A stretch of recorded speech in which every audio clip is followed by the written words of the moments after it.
Memorial Day weekend is just a couple of days away. Many of us will enjoy the weekend at a cookout or a day out on the water, but it's also important to remember what this day is all about. The Vietnam War ended more than 40 years ago. According to the VA, more than 3 million Americans were deployed to Southeast Asia during the war. More than 58,000 Americans went to Vietnam and never made it back home.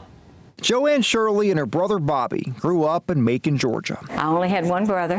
He was 2 years older than me. We had a very close relationship. Bobby went to college, then to medical school. In September of 1972, he joined the Air Force. A few months later, he was sent to Vietnam. It was raging, and he said, you know, if I don't go ahead and do it, they're going to draft me out of my residency, and then, you know, I'd have to start all over again. But Major Bobby Marvin Jones never made it back home. He was on a flight to Da Nang, and they had to clear a mountain before making their landing. There's no justification about what happened to him.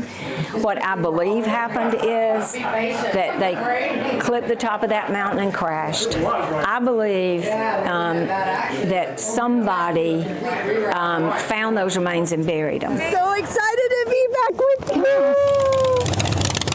I got lunch all laid out. Okay. All you got to do is fix your plate, stuff it down. It was the loss of a close member of her family that led her to this family. MIA family members often feel isolated, that the only people that really understand are other MIA family members. Carity Forster's father was also killed in Vietnam. She has no idea what happened to him. No resolution at all, no. Carity and Joanne met while working with the National League of POW MIA families, and now Carity spends every Memorial Day as a part of Run for the Wall. When I first participated and saw that there's all these people that still care, I was blown away. This is a group of veterans, families, and anyone who wants to ride. They travel across the country to Washington, D.C. to honor veterans and service members. They used to stop in Chattanooga every year. Now they come here to eat with Joanne, and then they go to the Gardens, an assisted living facility, to see Joanne's mother. She said about 6 or 7 years ago, we're going to make a little detour and come through because we want to see your mom. The people on this ride say this is a big reason they do this. She's not alone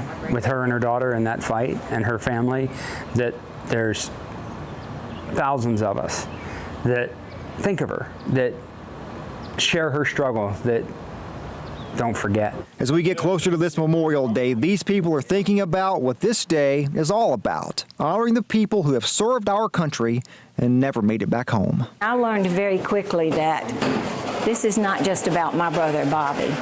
It's about all our guys that are missing, and it's about all our servicemen today, that we have an obligation to never leave them behind. According to the Defense POW MIA Accounting Agency's website, 82,000 Americans are still missing, dating all the way back to World War II. The Run for the Wall happens every year on Memorial Day. More than 1,600 people are riding across the country. Right now, they'll meet in Washington, D.C. this weekend. Their mission is all about honoring our nation's veterans and service members.